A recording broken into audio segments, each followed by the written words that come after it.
उद्योग राज्य मंत्री के बिश्नोई ने कहा कि जिस प्रकार हाल ही में संपन्न विधानसभा चुनाव में 3 राज्यों में भारतीय जनता पार्टी ने अपनी सरकार बनाई है, उसके बाद भारतीय जनता पार्टी के कार्यकर्ताओं में और अधिक उत्साह का संचार हुआ है। 10 सालों में प्रधानमंत्री नरेंद्र मोदी के नेतृत्व में विकसित भारत की ओर बढ़ते हुए जिस तरह से देश की तस्वीर बदली है, उससे देश की छवि दुनिया में बेहतर बनी है। 2023 के बाद में लक्ष्य 2024 है। लोकसभा चुनाव को लेकर के पूरे राजस्थान के अंदर भारतीय जनता पार्टी नेताओं और कार्यकर्ताओं में गजब का उत्साह है। जिस तरीके से मुख्यमंत्री भजनलाल शर्मा से लेकर के तमाम जो वरिष्ठ नेता हैं इसी कोशिश में है कि 25 के 25 कमर खिला करके दिल्ली भेजने हैं। राजस्थान सरकार के जो उद्योग राज्य मंत्री के बिश्नोई हमारे साथ, उनसे जरा बात करते हैं। सर, अगर समाज की बात करें, जाति की बात करें, छत्तीस कौम की बात करें, अब सब कुछ बदल चुका है, क्या लगता है एक बार फिर से 25 के 25 कमर खिला करके दिल्ली भेजेंगे? देखिए, अभी हिंदुस्तान जिस तरीके से मोदी जी के नेतृत्व में विकास की एक राह पकड़ चुका है, विकसित भारत होने की दिशा में भारत चल रहा है और भारतीय नहीं विदेशों के अंदर भी आज जो भारत का गौरव बढ़ा है, आने वाले समय में विदेश में बैठे लोग भी अब तो ये समझ चुके हैं कि मोदी जी तीसरी बार प्रधानमंत्री बनने जा रहे हैं। और राजस्थान की जनता को तो जब हम आज से 2 महीने पहले विधानसभा के चुनाव चल रहे थे, उस समय भी जब बैठकों के अंदर लोगों को पूछा जाता, मीटिंगों में पूछा जाता, तब लोग कहते कि मोदी जी को तो हम वोट दे ही रहे हैं।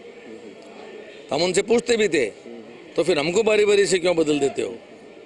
लेकिन लोगों ने कहा कि नहीं, फिर वो हंसते कि नहीं, इस बार हम आपको भी नहीं बदलेंगे, हम इस बार प्रदेश में भी भारतीय जनता पार्टी का फूल खिलाने जा रहे हैं। और प्रदेश में खिलाने के बाद में जनता पहले से अपना मूड बना चुकी है कि 25 के 25 कमल दिल्ली में मोदी जी को हाथ में पहुंचाएंगे और वापस तीसरी बार मोदी जी के नेतृत्व में सरकार बनने जा रही है और मोदी जी तीसरी बार देश का नेतृत्व करेंगे।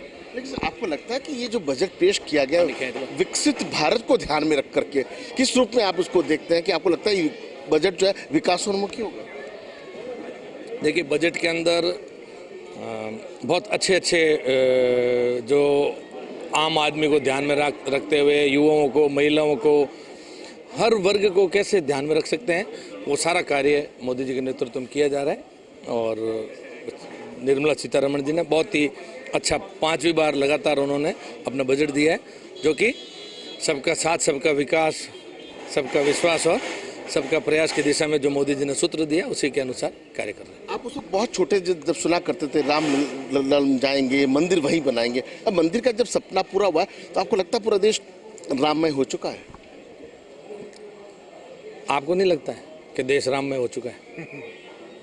ये तो सवाल ही आप गलत कर रहे हैं। इलेक्शन को थोड़ा राम मंदिर से जोड़ा जा रहा है कि इसलिए आपसे पूछा जा रहा है कि आपको लगता है कि वो भी एक फैक्टर काम करेगा चुनाव जीतने के लिए? इलेक्शन का राम मंदिर से, राम तो लोगों के दिलों में बसा हुआ है। इलेक्शन तो 5वां साल से आ रहे हैं, ये हजारों साल से बहुत पीढ़ियाँ निकल गई है, तो राम तो दिल के अंदर है, दिमाग के अंदर है, मन के अंदर है, भावना में, आस्था में, विश्वास में, राम तो हर जगह है। लेकिन हमने आपको देखा है लू के थप्पड़ों के बीच में, कड़ाके की ठंड के बीच में, गांव में, ढाणी में, संगठन के बड़े पदाधिकारियों के साथ में, जमीनी स्तर पर कार्य करते हुए आपको एहसास हो रहा है कि कहते हैं अब की बार 400 पार? आपको लगता है 400 पार आंकड़ा हो सकता है? 400 पार ही होने जा रहा है। और धूप सर्दी, भारतीय जनता पार्टी का कार्यकर्ता कभी भी कोई परिस्थिति नहीं देखता है। आप तो धूप और सर्दी और ठंड और कड़ाके की पूछ रहे हैं। भारतीय जनता पार्टी का कार्यकर्ता तो वैश्विक महामारी कोरोना में भी अपने घर पे नहीं रुका था। वो वहाँ पर हम सभी कार्यकर्ता वहाँ पर जब कोविड सेंटर बनाए गए तो उन कोविड सेंटरों के अंदर किस तरीके से उनकी सेवा हो रही है, किस तरीके से उनका इलाज हो रहा है, ये सब कार्य हम लोगों ने, जिस समय लोग घर से बाहर निकलने में भी घबराते थे, उस समय भी हम लोग तो कोविड सेंटरों के अंदर उनको कैसे ऑक्सीजन कंसंट्रेटर दे सकें, एम्बुलेंस लगा सकें, उनका उपचार सुचारू रूप से हो रहा नहीं हो रहा, ये सब तो हम लोग उस समय भी ध्यान में रख रहे थे। आप देख सकते हैं ये वही के बिश्नोई है जो संगठनात्मक तौर पर, अंदरूनी तौर पर